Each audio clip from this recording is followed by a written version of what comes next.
Good afternoon, everyone. My name is Courtney Gels. I am here with Serena Summerfield.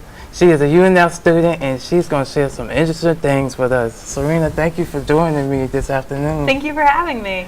So, where are you from? I'm from here in Jacksonville, Florida. I'm born and raised. Nothing too crazy. And what would you say is the most interesting thing about Jacksonville? Probably our stadium. It's got those big screens that are bigger than the whole stadium, and no one really actually goes for the games. They go for like the crazy pools and all the other fancy things that have been added for the stadium. Okay. What is your major? I'm a communication major. Okay. Why did you choose UNL? I actually chose UNF because I'm a transfer student. I went 2 years at Jacksonville University, and then I did a year study abroad. And while I was abroad, I realized that teachers could actually teach and care about their students, unlike the ones over at JU. Over there, it's more of a job. And when I came here to UNF, I found out that students actually want to be your friends, teachers want to teach you, and I kind of really like it here.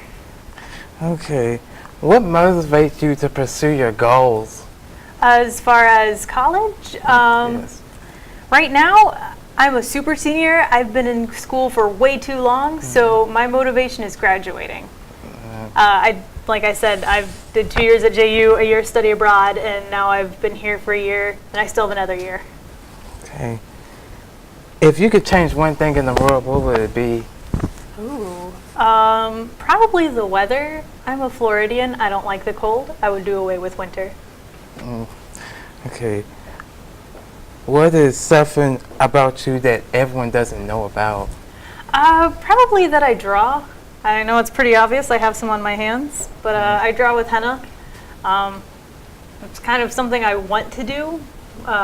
Like maybe not business, open up a shop, but like go to little events and kind of share my art. It's not permanent, so you don't have to worry about it. Okay. Where would be your dream place to live? Ooh, that one's actually really hard. I really like anywhere that's warm, so maybe anywhere along the equator line, or maybe not even that's warm all year long, like maybe somewhere that was just like a light winter. So maybe the Caribbean or Thailand, because I really loved it there. Well, thank you, Serena, for joining me this afternoon. We all learned stuff and some great, interesting things about you, and I wish you none but the best in the future. All right, thank you. In the news tonight, after a day off, the Coast Guard's investigation into the sinking of the El Faro resumed today. Members of the Coast Guard are still testifying right now about whether more regulation could have prevented the tragedy that killed 33 crew members last year. Captain John Mager runs the Coast Guard Maritime Safety Center. He testified that they inspect nearly 20,000 ships a year in most paths. They only go back and get further reviews to around 4% of ships. But in recent years, there was testimony that there's been an alarming rate of design problems starting around 2014.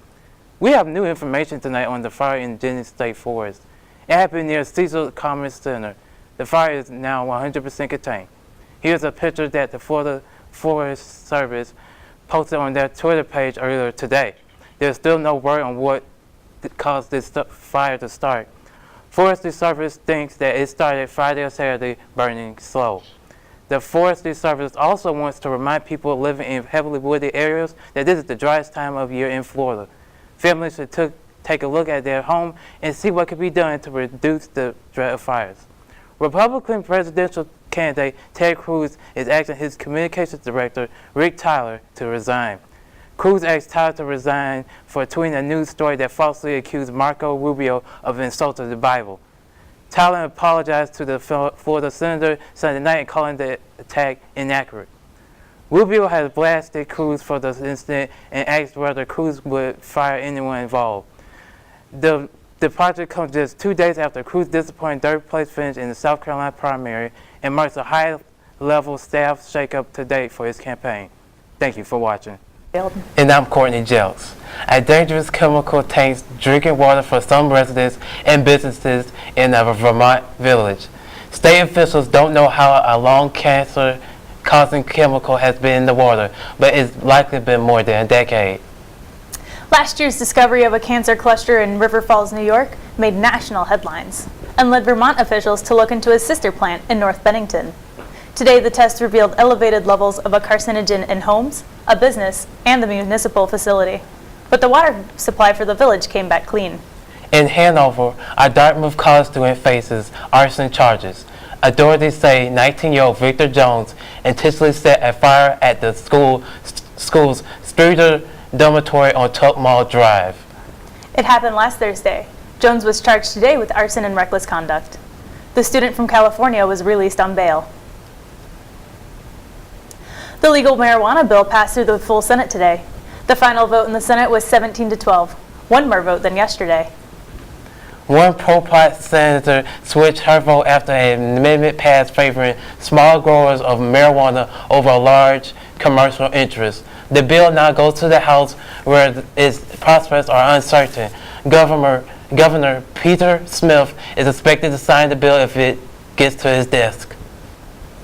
And finally tonight, kids say the darndest things. Police say a second grader's story about helping a farmer grow special medicine led to a marijuana growing operation in Windsor. Authorities arrested Stephen Mann and his girlfriend Leona Hunt at their Main Street apartment. Officers found dozens of marijuana plants and drugs. Police say Hunt's 8-year-old told school officials about helping Mann and described what sounded like pot plants. Mann pleaded not guilty this week. Thanks for joining us on Courtney Jelks. And I'm Serena Summerfield. The news continues now on channel3.com. We'll see you tonight at 10. Courtney Jelks is live on the scene. Courtney, what can you tell us? Yes, Serena, there was a sad scene here in Ocean Way. John Carlisle Jr., Jonathan Cassani, and Allison Bushley were involved in a hit and run. They were traveling in a BMW West on Duval Station Road near North Main Street when a driver in a silver car hit them, causing their car to go off-road and to hit a tree. Now, the driver in the silver car has fled the scene, and the three that was in the BMW unfortunately has died. Now, police is still looking for that silver car, specifically with damage on the driver's side front end. Anyone who's seen the car is asked to call JSO at 904-630-0500 or Crime Stoppers at 866-845-TIPS. We're live here in Ocean Way. I'm Courtney Jelks, Action News. Drug operation has turned deadly here on the north side just off of Luke Turner Road.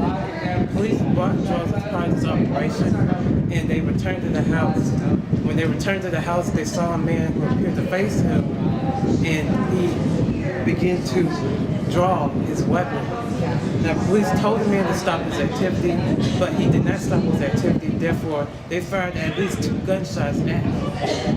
Now, as a result of those gunshots, he was shot in his side and his back. He was taken to UF Health for surgery, where he's listed in stable condition. Now, the police have not ID'd the man, but what they do know is that he's 31 years old, and he fired the gun at the police officers, but none of them were injured. Now, detectives have arrested 3 other unidentified people at the house, and the police are still looking to get inside of that house where the drugs were locked. And we want to know this is the 5th police involved shooting in Jacksonville, the 2nd of this month. Reporting live from the north side, Courtney Jelks, Channel 3, Action News. A Jacksonville mother has been indicted on federal child sex trafficking charges.